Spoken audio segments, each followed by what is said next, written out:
大家好，我是小夏，欢迎回到我的频道。在今天这期视频里，我们先去看一套房子。这套房子呢，还是纽约的学区房。在看房的过程中呢，我会附上我个人的一些讲解、感受，还有当天看房的一些经历。那看完这套房子之后呢，我会来具体的讲一下，在纽约甚至说是美国吧，如何挑选学区房，如何判断这个学区的好坏，这个标准大概都是什么样的。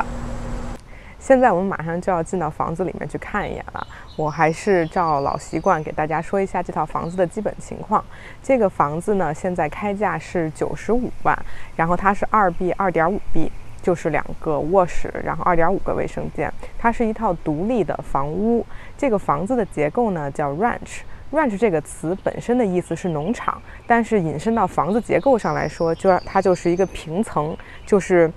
上面地面上面只有一层，然后它可能有地下室，可能没有，这个要具体看。但它不会像大家印象里的那种美国的房屋，就是有2、3层什么的那种，就不叫 ranch 了。ranch 基本就是指的占地，然后盖了一层。那咱们现在就去看看吧。那天我们去看房子的时候呢，我们前面和后面都是中国夫妻，就是当时因为疫情呢，我们大家还在门口排队，他一次只允许1对进入。这个房子其实就属于很典型的，就是学区里面能买到的100万美金左右的房子。它一进来呢是半个卫生间，就是一般是给客人用的，没有淋浴的卫生间。然后旁边呢就是玄关。再往里走呢，首先是一个餐厅，然后餐厅呢自然就是连着厨房。它那个厨房呢，全部都是装修过的，就是换了全新的电器，然后地板也重新抛光、打磨、打蜡，特别亮。其实在美国，如果要是买学区房的话，基本上都是要在100万美金上下，就只要是在美国东部吧，就是你可能买到的房子新旧不一样。如果你们想买很新的话，就像我们之前拍过的，可能要200万啊，或者300万美金都有可能。但是基本上你要是准备100万美金买学区房的话，也就是这个水平，不会是说很新的房子或者很大。那像它这个客厅呢，能看到还留有那种老式的壁炉，面积呢还可以，就是我们可以叫 decent size 吧，就是还可以接受，在合理范围之内的客厅还有餐厅。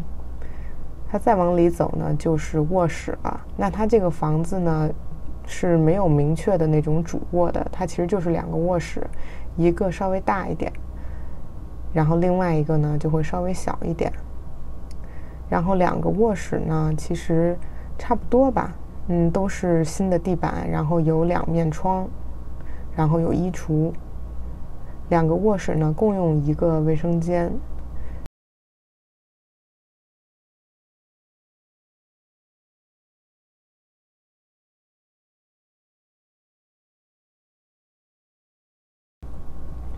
这套房子是有地下室的，它的地下室呢做的就像一个大开间。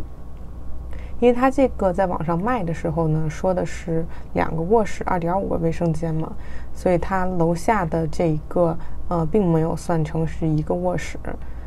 但是它还是有1个完整的卫生间。它这一层呢，等于它现在的布置呢，就像是有1个客厅，然后里面还放了1个床，就属于是如果有客人来啊，或者是说如果想短租出去做那种 Airbnb 啊，都是可以的。因为它地下是有1个独立的出入口，跟楼上呢比较分开，并不需要经过楼上。但是因为它的卧室现在没有墙，所以呢它并不能按1个卧室算，就是整体就是1个开间 studio。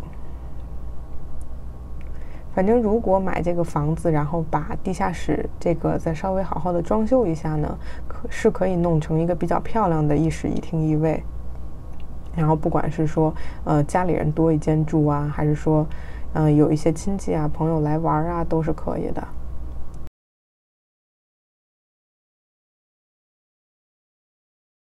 OK， 那咱们现在房子已经看完了，我就来给大家说一下，我认为在纽约应该如何挑选好学区。那首先呢，每一套房子其实基本都会有一个公立的学区，但是呢，学区的好坏主要就是要看它的评分。有一个网站叫 greatschool.org， 基本上大家都是根据那个网站上的评分来决定挑选哪所学校。那学校的评分如果是8分、9分或者10分的话呢，它就会是一个绿色的标。好的学区房就是指这个学区里面的小学、初中、高中全部都是绿色评分的。在这个中间呢，高中是最重要的，其次是初中，最后是小学。所以，如果一个学区里面的高中是9分或者10分的话，那它的初中和小学的分数稍微低一点也没关系，只要是8分、9分这个绿色的范围就可以。那如果这个学区它就是小学跟初中都是9分、10分，但是高中是8分甚至以下的话，其实也是不建议的。当然，你也可以考虑说先买过去，然后过了一段以后再换房子。不过，如果大家想要一步到位的话，挑选学区的时候，就是要看高中、初中小学是不是都是绿色的评分。那第二点，为什么我要强调说高中一定要是9分或者10分呢？因为一个高中它直接连接着大学，那不管是小学、初中还是高中，它这个评分里面都有一条很重要的，就是考试成绩。但是大家知道，高中的这个考试成绩是直接挂钩你大学的录取的，所以一般评分越高、排名越高的高中呢，你看它每一届的录取，会发现它进入好大学的比例会更高。那这个好大学当然也是见仁见智了啊，就是比如说全美前100、全美前50，一些好的私校，然后甚至就是常青藤。那大家听到这里可能会觉得，而且听上去跟国内的教学体制感觉是一样的。确实如此，因为美国这边的高中它也是要分什么 top 5%、top 10%， 就跟国内的高中它会有一些大排名，比如先要看全班多少名，然后再看全校多少名，甚至比如说要看整个市多少名，整个区多少名。美国这边其实也是这样的，如果你想要进好大学的话，像中国的家长，即使把孩子高中送出来，也都是要督促孩子好好学习，去上课外辅导班，然后上一些就是补习班，能够把自己的成绩弄到比如说学校的 top 5%、top 10%， 这样他们才会有更好的机会进入一些好大学。反言之呢，其实小学的评分相对就没有那么重要，是因为我们在观察过往的学校评分中呢，会发现有的时候小学的评分经常会就是在一个范围里面浮动，但是基本上就是只要你是绿色的小学，8分、9分、10分，那肯定是大家要更关注初中和高中的评分，尤其是高中的。那最后一个建议呢，就是说在你给你的孩子选这个学校的时候呢，其实除了评分以外，还可以具体关注一下，就是每一个学校都会公布它那个学校里面的人口和人种的比例吧。就比如他会公布他有多少的白人，有多少的拉丁裔，有多少的亚裔。我觉得其实这个还是一个蛮重要的标准。就比如说有的朋友呢，就会觉得他的孩子一定还是要会讲中文，然后还是要认同自己有一个中国人的父母，或者说是中国人的后代，而不仅仅是说他是一个美国人。那这种情况下，他可能就会考虑选择亚裔比例高一点的。那有的家长呢，可能会觉得说，他希望他的孩子既然就是生在了美国，就应该像一个美国人一样生活。当然了，我觉得这都是个人选择。那这样的话，他有的人可能就会选择让孩子去美国人这个纯种美国人这个比例高一点的学校。我觉得这都是个人选择，但是就是说，如果大家有这方面的考虑的话呢，可以仔细的看一下学校的这个人口的比例。我觉得这也是一个择校很重要的一个标准。